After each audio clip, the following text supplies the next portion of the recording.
I'm Mayor of Lincoln Park, but today I'm here to talk about something that's very close to my heart. I'm going to talk about foster care and the very need that we have in this country, and specifically in Michigan. There are children who are taken from their home for something that they did nothing wrong. These are not bad children, but they need a temporary home. And we're going to explain today how that you can help and how you can help the children. And maybe we'll tell you a little personal stories as we go. As I said, this is close to my heart, as I have adopted 6 kids from the foster care agency. But I also have a lot of good friends here to talk. But first, we're going to introduce Crystal, who's going to give us a prayer and get us going.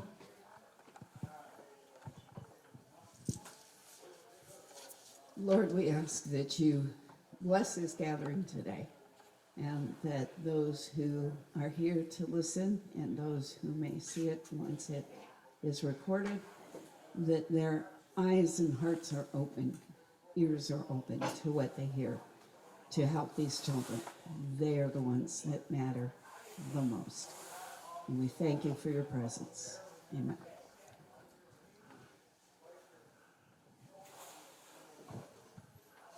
We're going to go through a few different subjects. First of all, we're going to talk about the need for foster parents. And I'm going to start off with Judge Clifton. Thank you, Mayor, for inviting me to be here today. It's an honor to participate in this very important event. Absolutely, there is a need to have foster care out there. I encounter as a judge a lot of circumstances where, unfortunately, parents are not doing their job appropriately, and they're putting their children at risk, and they should have an alternative to live so that those children are safe. As the mayor pointed out, the fact that children are struggling doesn't mean they're bad. It means they just haven't gotten enough help. One thing I would like to address specifically is perhaps extending foster care beyond the age of 18. My understanding in Michigan, Mayor, that currently it ends at 18. There's other states that have it extended, but it'd be good and helpful to have it extended in Michigan beyond 18, because the reality is an 18-year-old will not agree with me, but they don't know everything. And so they still are teenagers, and they could still use parental guidance. I encounter a lot of circumstances in court where, young teenagers, even as young as 13, 14, are doing marijuana and some other things, so they definitely need to have that continued guidance. So that's my thoughts. Thank you. Thank you, Judge. Also today we have from MDHHS, Michelle Wells. Hi, good afternoon. I'm an employee with the state of Michigan and under child welfare, and we absolutely always need more foster parents.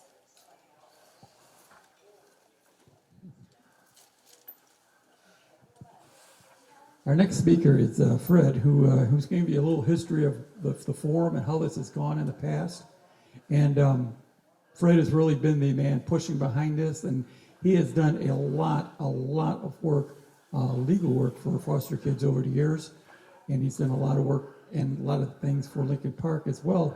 And at this point, I'm going to ask Fred to talk. And I'm also at this point going to turn to Fred. I'm going to shake his hand.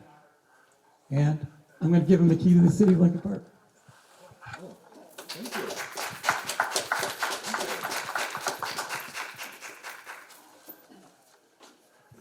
Let me begin by dispelling some of what you just heard. Mike was very much involved in this program.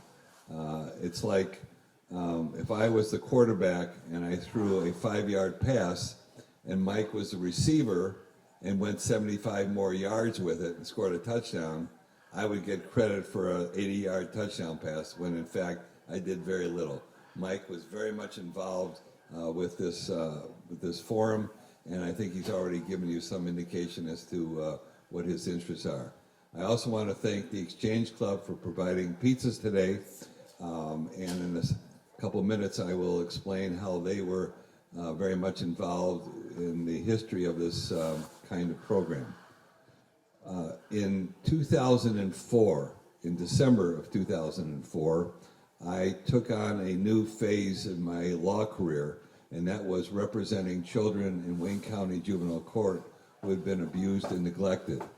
I remember my first visit, which was required of all lawyers representing children. My first visit was to this 12-year-old young girl who was staying in a foster home near the Children's Hospital. And when I got to the door, she was the one who greeted me, and she said, "Are you Mr. Gruber?" I said, "Yes." I said, "What are you going to do for me?" From age 12, she was very outspoken and immediately endeared herself to me to the point where she and her daughter are now, in quotes, have been adopted by my wife and myself as a granddaughter and a great-granddaughter. And I will tell you that the granddaughter is 1 year away from being certified as a registered nurse, and my great-granddaughter, her daughter, is on the honor rolls at school. More about that later. But as I went around from foster home to foster home and also to residential facilities, I realized a number of things. First of all, not all foster homes were particularly suitable for the children I was representing. And those who were in residential facilities, supposedly with the idea that they someday would become eligible, and I use the word advisedly, for placement in a foster home, oftentimes that never materialized. In other words, there were very few Annies in the system. So as I went around, I realized that not only did we need more foster parents, but we needed homes that would properly care for them, nurture them, and love them. And in 2006, with the help of the Lincoln Park Exchange Club, we began a program called Foster and Adoptive Parent Forums. And the purpose of these forums is to be a catalyst for those individuals and couples who might be interested in becoming foster parents. And over the years, which would have been from 2006 to 2018, approximately 100 such individuals and couples did take the next step and did become licensed as foster parents. And in subsequent programs, like the one we're having today, some of those foster parents turned out to be panelists, became panelists to tell about their experiences. So I think it's a good program. There are other programs that would be equally effective in helping, but the key, which has already been emphasized by the other speakers, is that we do need more foster parents for these children. With that, I'd like to make a real quick statement to add on to that at any time in this area, there are over 300 children looking to find a home, foster care parents. And because of COVID, where volunteerism has just dried up in just about every fact of our lives, it's also done that with foster care, and there's children who need homes and there's no place to go. And this is becoming a real problem, and I want people to think about that. And now we're gonna move on to Frankie Lewis. Hello, my name is Frankie Lewis, and I'm with the Michigan Department of Health and Human Services. I'm a licensing specialist. So I'm here today to kind of tell you that we have about 13,000 children in care, and we only have about 75 foster homes. So we're in need of about 2,000 foster homes to address the placement needs of the number of children brought into foster care in our county. Wayne County DHHS foster parents are provided with ongoing support, training, and supervision.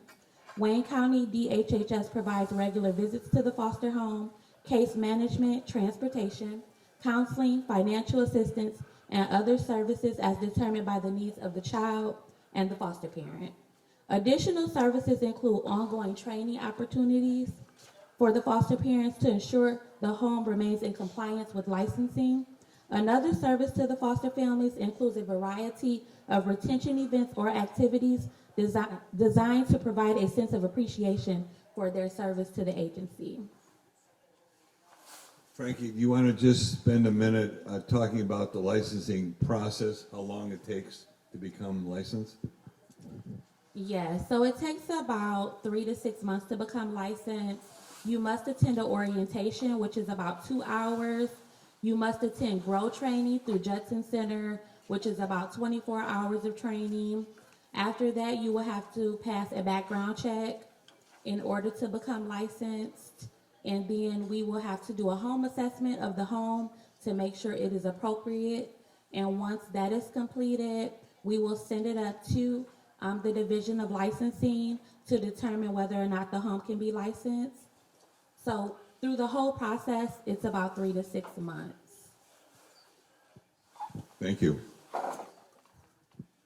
Now we're going to talk a little bit about the foster parent experience. And we're going to start with Charity. Hi, my name is Charity Bronson, and I am a licensed foster parent. I have been a foster parent for 6 years now, and I've had 22 kids come in my home. I recently just took in a baby about a year ago, so currently I have 3 kids in foster care, and I have adopted 4 children out of foster care as well. As a foster parent, it is not an easy job, but it is a rewarding job. I wouldn't change it for the world. You do make a huge difference in these kids' lives, whether they stay with you or they go home. But it is hard. It's a hard job to be a foster parent and continue to put your all in to each kid that comes through your home. One of the things that I also do is myself and my partner, who couldn't make it today, she is a licensed foster parent as well. We've seen a need for more support for foster parents. The lack of support that they get when a child is brought into the home is significant. So imagine getting a call at 1 o'clock in the morning to take in 3 children. They show up around 2, 3 o'clock in the morning, and the baby is in a diaper, and the other 2 kids have just the clothes on their back. So you are a foster parent who may have just started, or even if you've been doing it for a few years, you don't have all the needs that they need on a daily basis in your home. So we started the Downriver Foster Closet. So what the Downriver Foster Closet does, it's a supportive system for foster parents to help them in cases like that, where they can contact us and get all of the things that they need for those kids, and it's for those kids to keep. So one of our roles, and something that I think is important moving forward for foster parents, is to provide that resource for them. Because once a kid is dropped off in your home, I mean, it could be days before you hear from a CPS worker or a licensing worker, and you just kind of have to figure it out. So that's where we've started the closet, and kind of giving a little bit more support to our families makes a world of difference, so that way they can keep their doors open and continue to help kids.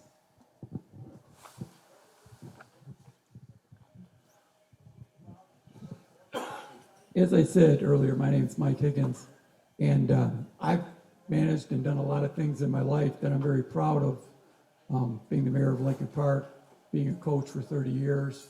But what I am most proud of is being a parent. There's nothing closer to being your heart. And being a foster parent is the same thing.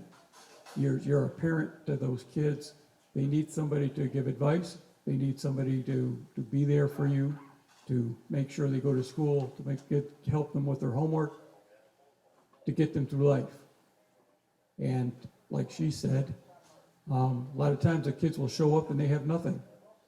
Shirt on their back, and that's it. And you figure it out, and that's okay. And everything is paid back when you get a hug, and that makes it all worthwhile. And when I hear a lot of people say that I don't want to do foster care because they're afraid that the kids are going to go back home and they'll miss them. And I'm going to tell you from vast experience, I had 50 kids through my home. I adopted 6. When a kid goes home, they want to go home. Kids will love their parents no matter what they've done to them or what they've done in life. It doesn't matter. That's your mom. That's your dad. And they're happy when they go home. But when they go home, it's because the state has said it's okay. They're safe. And when you see that, you're going to be happy for the kids. It's not going to say it's not hard, but it's the right thing, and you can feel it. I will tell you one personal story. There was a mother. She had 6 children. She was using illegal drugs. She was out of control. She couldn't take the 6 kids of her own. She couldn't take care of them. She expected the oldest boy to take care of the children, and he couldn't do it. He was only 12, and he was special needs himself, and he couldn't take care of himself, let alone help with the other kids. And the mother lost it, beat this kid, not with a belt, but with a belt buckle. He went to school with Mickey Mouse pounded into his face. That child needed a place to go. That child needed a foster care home. He came to live with me, and I just want to say, all the brothers and sisters, they were all taken care of. They were all given good homes, and they all turned out to be very good people. And the boy who was special needs got through school, got a diploma, has a job, and he made it because there was somebody there for him. And that's what we're looking for. It's for somebody to be there for the next foster kid.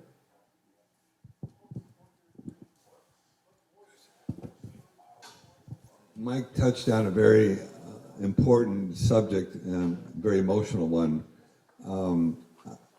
My wife and I have become good friends with a couple who used to live in Lincoln Park and have since moved, but their first experience with foster care ended with the child going back to his parents.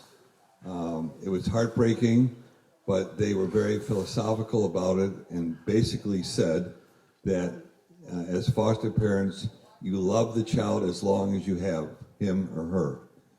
It turns out that the next 2 placements were such that this couple adopted both of them as their parental rights were terminated.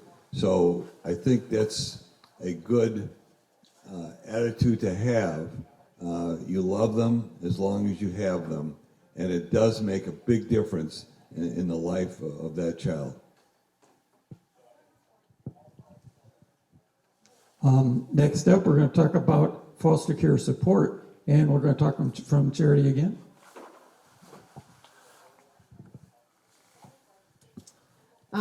So as I touched on a little bit earlier, as a foster parent, myself, before we started the closet, I had a kid come into care, and he had just his outfit on and a small Myers bag of dirty, solid clothes, which just were not able to use or wash or clean. So that night I had to go to the store, get clothing, get items that he needed. And I just remember thinking, like, as a foster parent, this was my second placement. And I'm thinking, wow, like, could you imagine taking in a sibling set or taking multiple kids at once? And, what if the stores weren't open?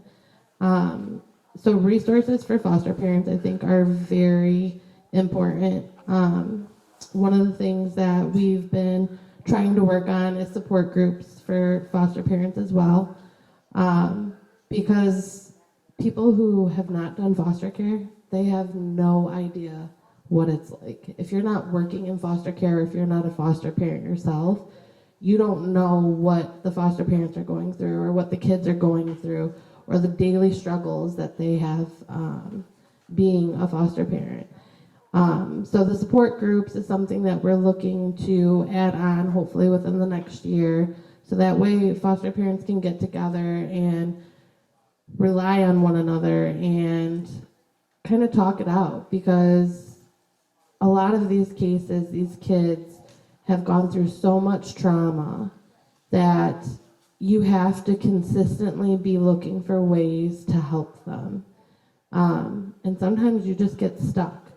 So reaching out to your workers, you have some great workers and then you have workers that it's really hard to get a hold of, or they have no resources for you to fall back on. So trying to do more supportive things for foster parents, I think, will also help retain homes to stay open, and will continue to allow foster parents to move forward with keeping their doors open and allowing more kids coming in. So that's one of the goals that we're looking to do hopefully within the next 6 months.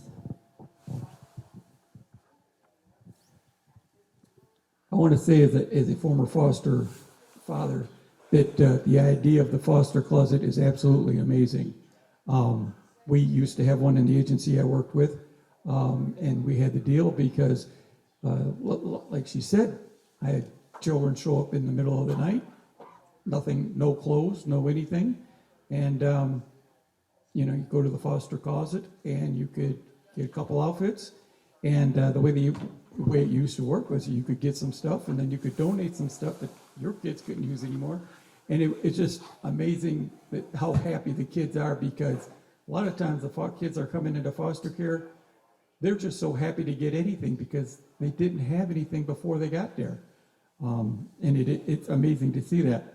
At this point, I would like to give a big thank you to the Moose Lodge for supporting us and letting us be here. And we'd like to let the chairman come to talk a little bit. He's going to tell you about the Moose and the things that it does for foster kids. The Moose International does so many things for children.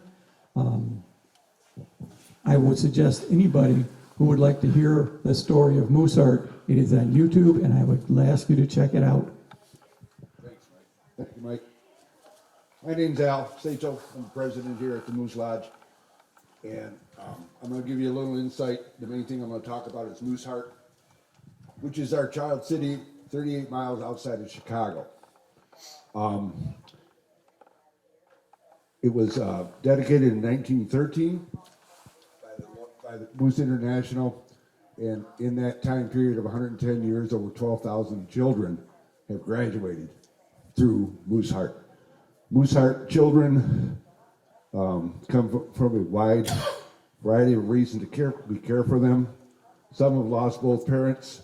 Others are living in environments that are simply not conducive to healthy growth and development. Moose Heart furnishes resources necessary to care for children in need.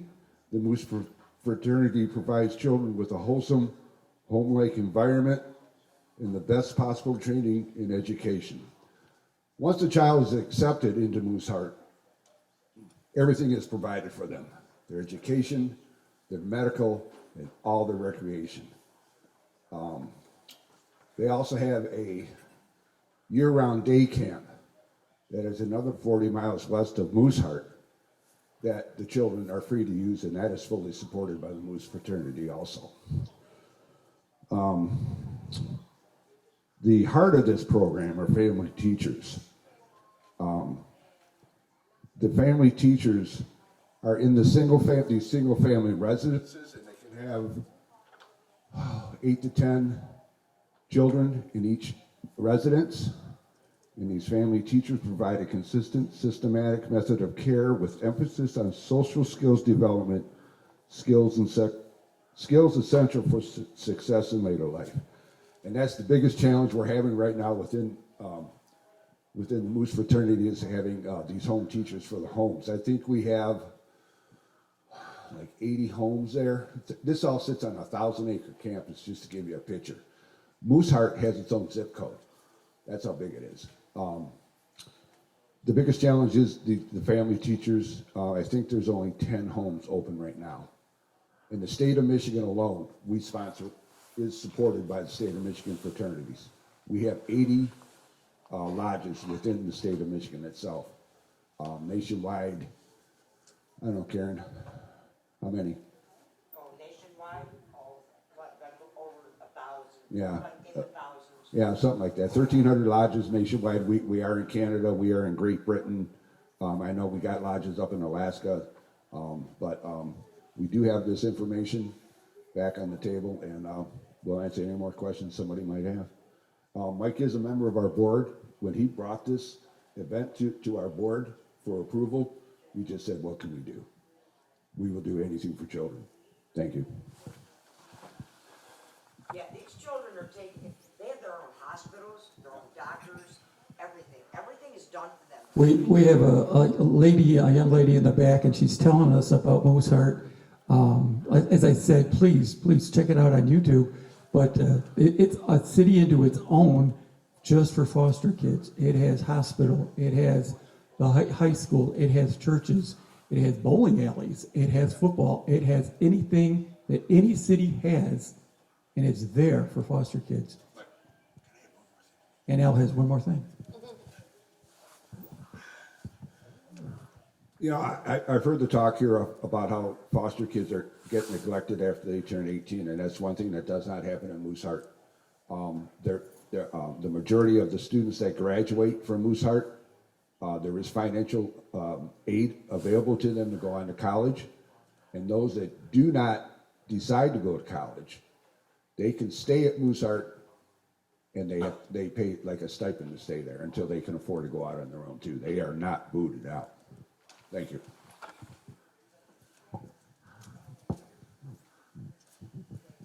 Also, that's on the subject of getting help. You're going to find if once you're a foster parent, the agencies that do foster care will help you as much as they can. But you also have to, be there and let them know what you need and get help. I'm going to talk a little bit about one of my children. I had the knowledge and kept children, and I only ever brought one back. When I did, I said, this child's under control. And they said, what's it going to take to stay?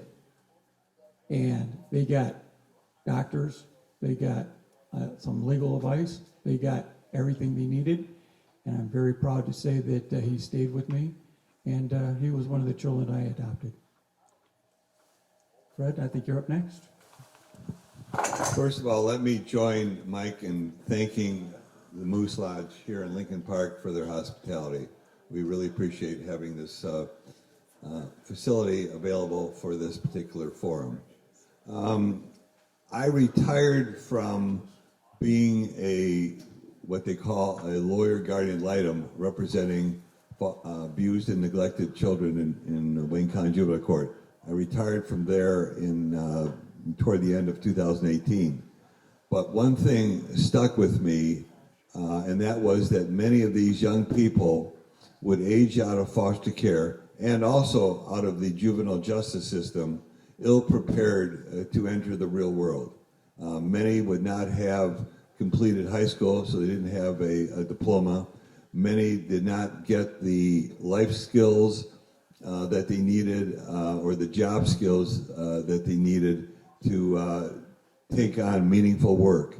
And most of these young people, and this is the most important fact, most of these young people were in need of therapy because they had suffered trauma, loss, rejection, disappointment.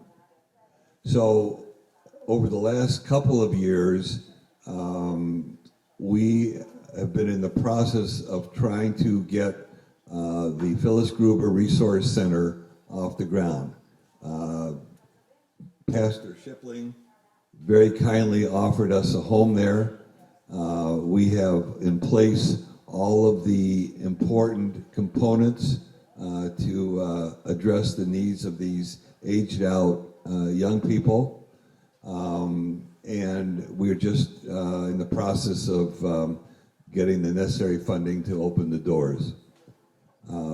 It's an important next step for them, and we look forward to being in operation by the 1st of next year. One other thing, I might as well hold on to the mic for a minute.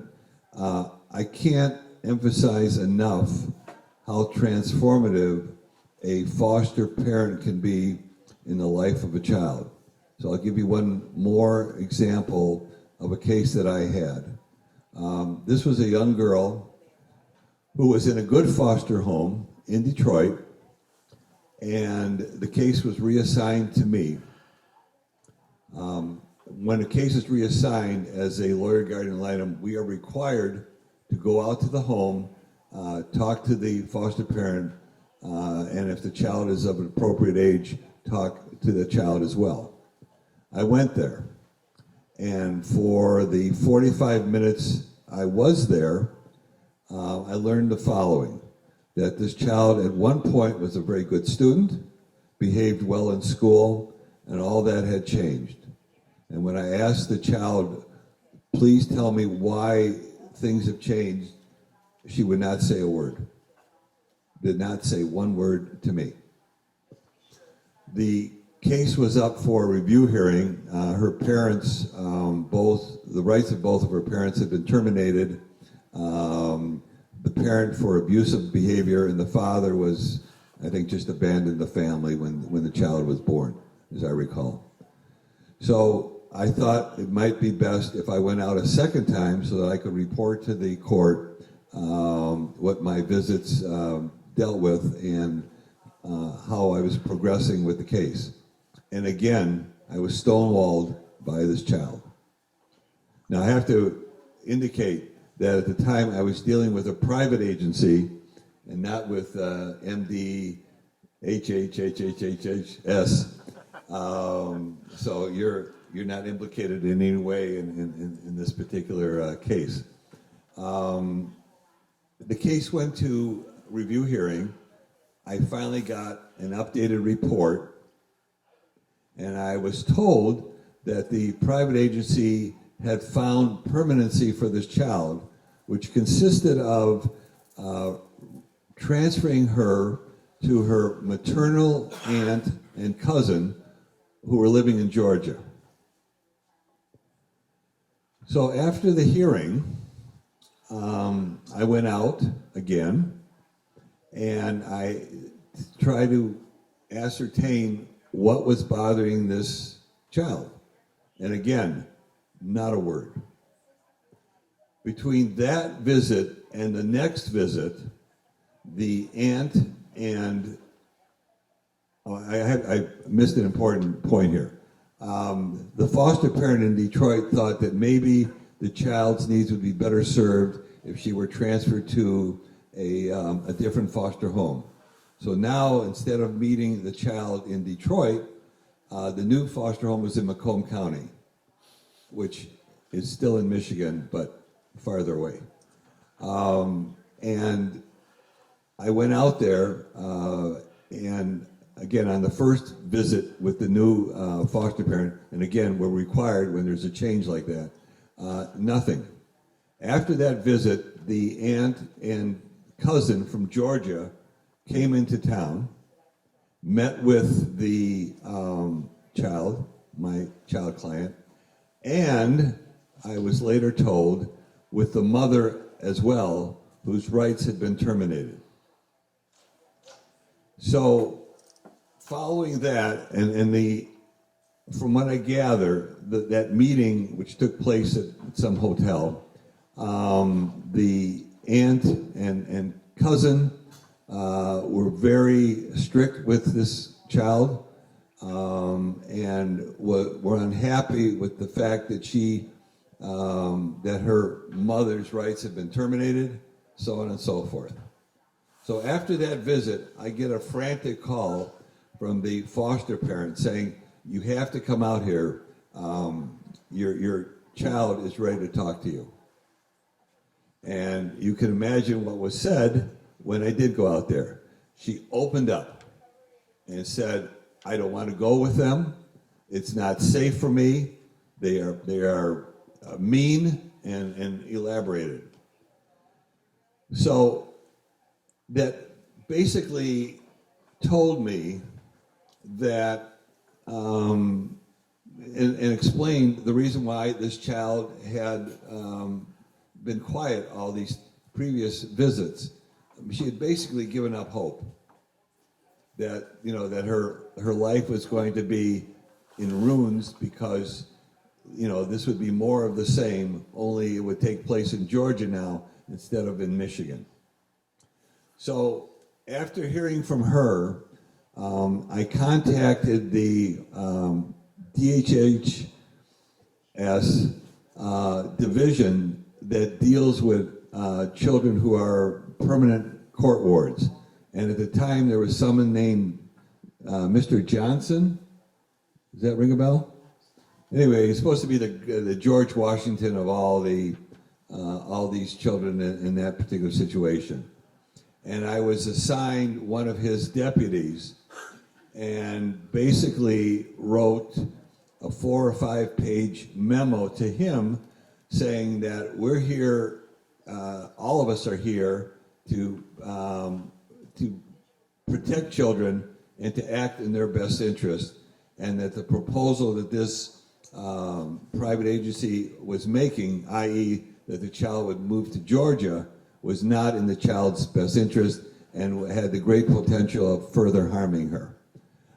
We had this big meeting at the private agency's offices in their, whatever their room was, and it turns out that the DHHS was on my side, and the aunt's efforts to adopt this child were denied. So that was the first good news, and you could see a glimmer of smile on my child's face because she was at this meeting. And the DHHS person talked privately with her to verify and confirm what I had written in my report. But he also said, we need to find permanency for this child. And I said, why can't she remain with her new foster parent, with whom she's getting along very well, and leave it at that? He said, well, we would like to have permanency for this child. So I relayed all this information to my wife, who's a lot smarter and more intuitive than I have ever been. And she said, why don't you talk to the foster parent to see if she might be willing to adopt this child? And if you're going to do that, you're going to have to go out and do that face to face. This is not a phone call. So now, being very familiar with how to get to Macomb County in this particular foster home, I arranged to do that before the child came home from school. And the foster parent was all in favor of it. Then when the child came home, I met privately with her and said, how would you feel if your foster parent were to adopt you? And she felt, really good about it. And I've left out one important thing. When I was meeting with the foster parent, she asked me, I don't think that this child loves me enough to be wanting me to adopt her. And I said, have you ever asked her?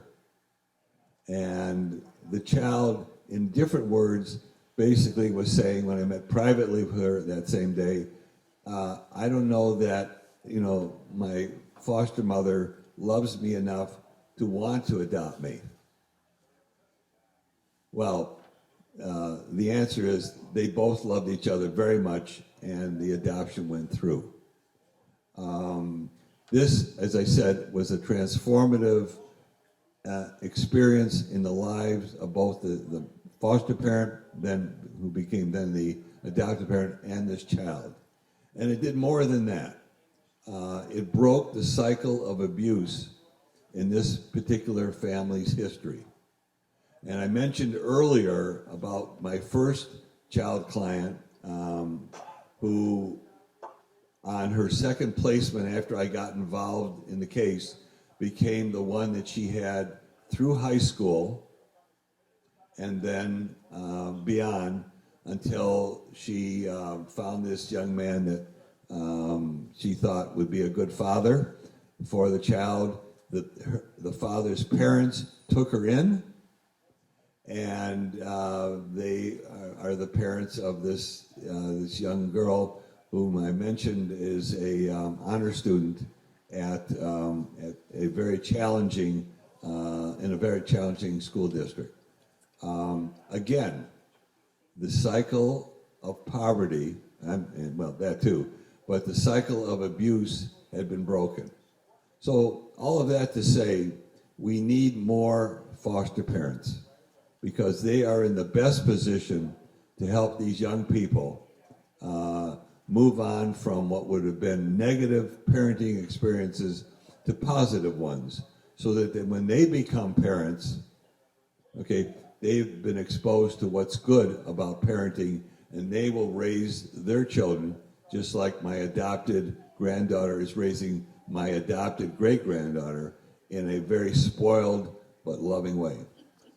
So I hope that those here today and those who will listen to this program via whatever media outlet will seriously consider becoming a foster parent. Judge is asked to speak one more time. Thank you, Mayor.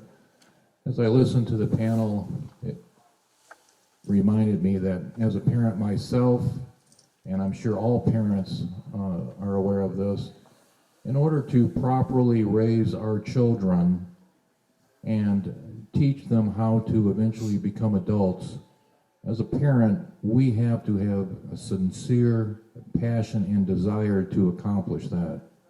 And as I listened to Mayor Higgins and our other panelists talking about being a foster parent, it embedded to me that to be a foster parent, you have to have even more passion and desire to accomplish that task.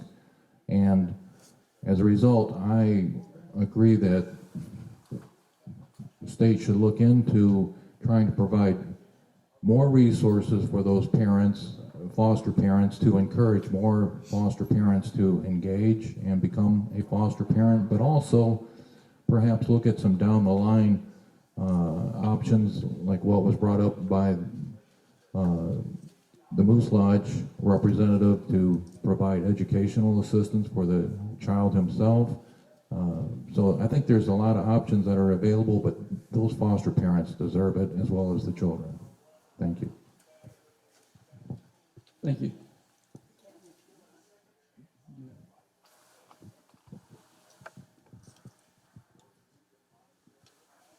In addition to all the things that are available and are starting to become available, there are also a number of community resources in each community that will help with food or supplies or sometimes inexpensive outings or whatever.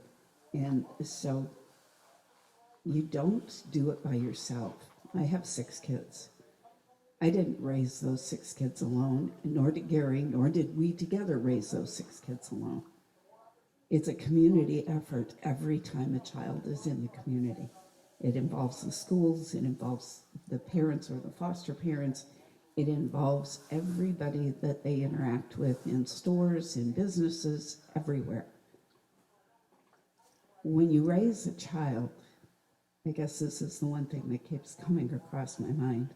When you raise a child, you're working yourself out of a job if you do it well, because you foster their identity, their ability to succeed on their own. It really isn't any different with a foster child. It may be a shorter amount of time, but the love required and the desire to see them succeed in spite of everything they have gone through that they didn't ask for could be enough of a motivator to make some room. We ran the Kool-Aid House, and so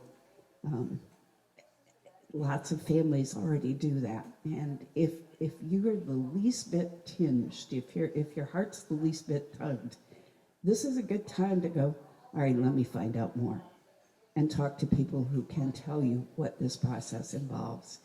You never know until you step out of the boat, man, whether you can walk on water. And I would encourage those who have that urge or inkling to don't be afraid, just move. I know these folks will be here for you. Blessed Hope will be here for you. And I personally will be happy to encourage you anytime you need it.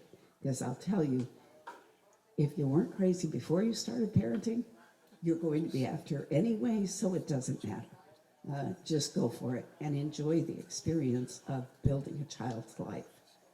It's well worth your efforts.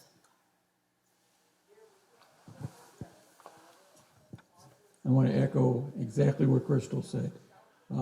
As I said, I adopted 6. I had 2 of my own, so I had 8. But wherever I went with my 8 kids, there was always somebody there who wanted to, there were people who were willing to help. There were people who, you need this, you need that. The schools would offer extra help. There's help there for you. If you do this as a foster parent, there's going to be help for you. And you're going to help a child more than you could ever imagine. And with that, I'd like to say thank you for the help that we got tonight. Of course, we've already thanked the Moose. I'd like to thank the Exchange Club. They provided us for some food. Also, I've got the Lincoln Park Men's-Royal Association helped me get the information out on this for today. And I'd also like to help and thank the Lincoln Park Rotary who helped get out the information on this. And with that, we're going to end up with a close. And again, just a reminder, foster care is something that is not wanted, it's needed. There's a child out there that needs you. Please consider it. Thank you.